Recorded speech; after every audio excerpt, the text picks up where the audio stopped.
Renovating Retirement with Charlie Jewett. Oh no, I think I'm about to have another episode. Hello, ladies and gentlemen, and any animals that might be listening for some unknown reason. This is Charlie Jewett with Renovating Retirement, and this is episode 70. We're talking about taxes this week. It's tax week, like Shark Week, but much more dangerous. Today we're going to talk about are taxes going up or down. Last night I was doing a public seminar. There was probably 43 people there. My daughter did all the registration for the first time. She's turning 13. She did the registration, worked for Dad, did a fantastic job. Good job, Tori. Loved it.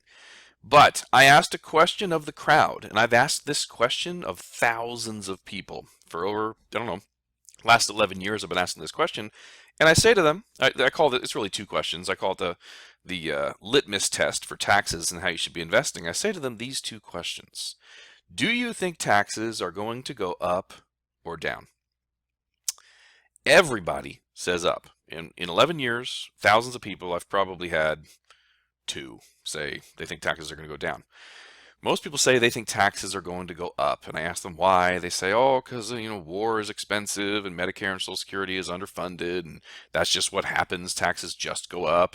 If they're really savvy, they may say marginal tax rates are really low right now at 39.5%, and they used to be in the 80s and 90s. If they're real savvy, they may say something like that, but most people believe that taxes are going to be higher in the future. And then I say, in retirement, if you're in retirement now, I'd say, okay, over the next 10, 20 years, or if you're not in retirement, I'd say when you retire, do you want your income to stay the same as it is right now, or do you want it to be less income? Do you want to plan on having less income in retirement than you have right now? Or, since inflation is going up and things are costing more money, would you like at least the same income or possibly more income? Everybody says the same thing answers this the same way too. They say they want the same income, same lifestyle, or more. Okay, so I say, so you want to be in the same tax bracket, same income or more, so the same or higher tax bracket, and you think the IRS is going to be charging more taxes later than they are now. And I ask them a question that creates kind of a train wreck in their head.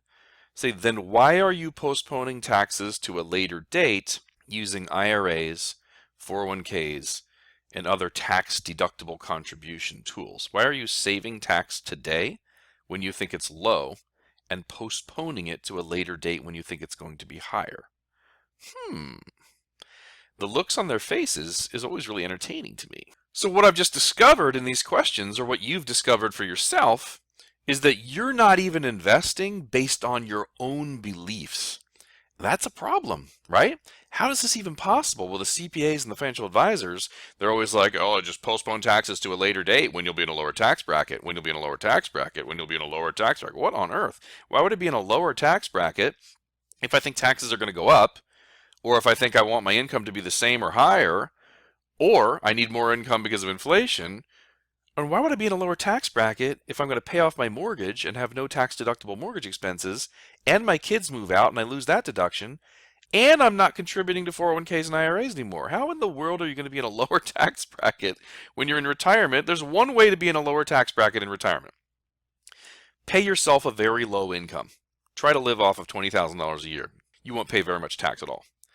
That's not a good plan. So let's talk about this. What in the world? If taxes are going to be higher later, what type of investing should you do? Well, I want to chop down a rotten financial tree, kind of attack attack a lie that's been told a lot. People teach something kind of along these lines. They say, well, if you put $4,000 into an IRA and you don't have to pay taxes because you get the tax deduction, you've got $4,000 in there compounding, and it's going to turn into more money. See, if you had to pay taxes on the $4,000, maybe 25%, and you only had $3,000 left, and you put that into a Roth IRA or wherever you put it, you don't have as much money, so it's not going to compound and turn into as much. That is such ridiculous, amateur, malpractice nonsense, and I'm going to show it to you right now. By the way, as I'm recording this, I'm also doing a video that I'm going to put on YouTube so you can see the illustrations and the proof of what I'm talking about. Okay, on the screen now you can see that David Walker thinks taxes are going to double. Well, who's David Walker? Why should we listen to him? David Walker served as the Comptroller General of the United States and head of the Government Accountability Office from 1998 to 2008. Basically, he was the CPA for the entire country. He says we're in deep, deep doo-doo and taxes probably have to double. So I listen to guys like that. So let's look at this. I'm going to pull up a traditional IRA calculator that I just got off online. I typed into Google, IRA calculator, so you can go do exactly the same thing. And let me scroll down here. I said, what if you're 30 years old? And this doesn't matter if you're 30 or 60, 70, or 80. It's the same thing. If you're 30 years old and you're putting in $4,000, let me find my handy dandy pen. I need a pen to write on the screen and circle things for my YouTube video. All right, so you're putting in $4,000 a year of contributions, and since it is an IRA, you get a tax deduction. So you make $4,000 at your job, you put $4,000 in, you're allowed to take $4,000 off of your income, so there's no taxes due. There it is. Lovely pen. $4,000 a year contributions pre-tax. You do that until you're 65. It turns into $591,000 and a little bit of change. But remember what I said on another show, if you have an IRA or 401k, that's not your money. You're in a partnership with the IRS. You have to share that money. You have $591,000 in the account and some of it is yours. Here's an important statement I'm about to make. If taxes don't change, okay? If taxes don't change, so they're 25% when you're making your contribution. So you're putting in $4,000 a year, saving the 25% tax, which means you're saving, $1,000 a year in taxes. If taxes don't change, they're 25, so they don't go up or down. They're 25% now, 25% when you retire. You end up with $591,000. However, when you take it out, only $443,740 is yours. Remember that number. $443,740 is yours. So if taxes stay the same and you use an IRA, putting $4,000 a year in and you're saving yourself the 25% tax, over 35 years from age 30 to 65, it'll turn into $591,654. However, that's not all yours. You have a partner. After the 25% tax, because taxes stay the same, you end up with $443,740. Now, here's the magic. The magic is coming. Let's look at a Roth IRA. What if you said, wait a minute, I think taxes might go up, but we're going to pretend that taxes stay exactly the same. So in a Roth IRA, you're doing after-tax dollars. So if you're going to do $4,000 a year, you got to pay taxes on it first, baby. So you got to pay 25% tax, which is $1,000. So you only have $3,000 to put in, not $4,000. Now, those mistaken amateur malpractice advisors who say, oh, in the IRA, you're putting in $4,000, you have more money, it's going to compound and turn into more than if you only put in $3,000. I don't know what accent that was. It was sort of a mutt. If you put $3,000 a year into a Roth IRA, both of these I'm just saying they grow at 7%, whatever. All right, what happens? Look at this. You end up with an account of $443,740, no taxes due, so you can take all that money out tax-free, and you get to use it. Where have we seen this number before? $443,740. Well, if you're watching the video, I'm going to go back to my traditional IRA calculator. Say, wait a minute. If you put $4,000 into an IRA, extra money, and it grows at 7% over 35 years, turns into $591, but you get to keep $443,000 after taxes, if taxes stay the same. But if you do a Roth IRA, you go ahead and pay taxes on the $4,000 first. You pay the $1,000 25% tax. You only have $3,000 left over. You put the $3,000 into a Roth IRA after tax money for 35 years, from age 30 to 65. Your account ends up being $443,740, exactly the same number as you'd have in a traditional IRA after paying the taxes. People, get this point. Get this point. There is absolutely no difference, none, between using an IRA or a Roth IRA if taxes stay the same. The tools will give you exactly the same spendable money. You will net exactly the same after-tax money if taxes stay the same.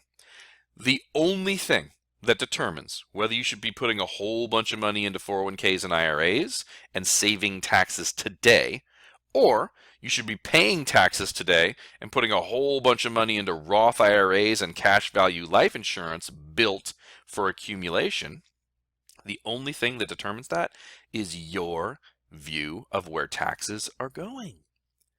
If you think taxes are going to go up, you should not be putting money in IRAs or unmatched 401ks.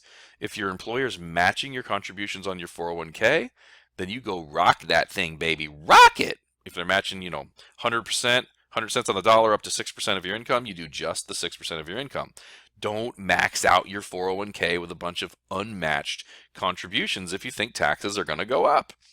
If you think taxes are going to plummet, you should pay taxes today when you think they're high, postpone taxes to a later date when you think they're low. If you think taxes are going to go up, you should be paying taxes today when they're low, in your opinion, not postponing them to a later date when you think they're going to be higher. Maximize your tax-free sources of revenue or distributions like cash value life insurance and Roth IRAs. Now let me throw in here, one little caveat, not caviar, a little caveat. If you have ripping high income, okay? So I was talking to somebody one time who was the president of a hospital or something like that, making $550 a year with a bonus of $250. So he's making $800,000 a year. So, well, in retirement, what are you expecting your income to be? He says, I'm going to live on like $120,000. He's going to be in a lower tax bracket. Okay, so question number 2 from the litmus test. He knows he's going to be in a lower tax bracket in retirement. So yes, he should be saving taxes today when he's making $800,000 a year. And when he's making $120,000 a year in retirement, that's a good time to be paying taxes. So for most people, that's not true. Okay, for most people, they're making $75,000 today, and they want to live the same lifestyle they have today, but inflation's going up. So at retirement, they're going to need $75,000 or $80,000 or $90,000. If your income's going to be about the same or more in retirement, and you think taxes are going to go up, very simple suggestion, very simple teaching today.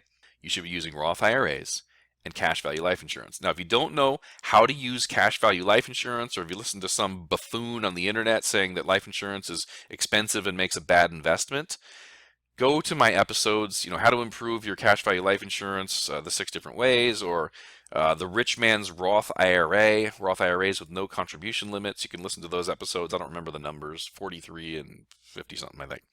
But anyway, that's all for today. Just wanted to prove to you there is no difference between traditional IRA and Roth IRA if you think taxes will stay exactly the same for the rest of your life. But if you think taxes are going to go up, you want to use Roth IRAs and cash value life insurance. Charlie Jewett out. I think you people are the best. Renovating retirement with Charlie Jewett. But that's all, folks.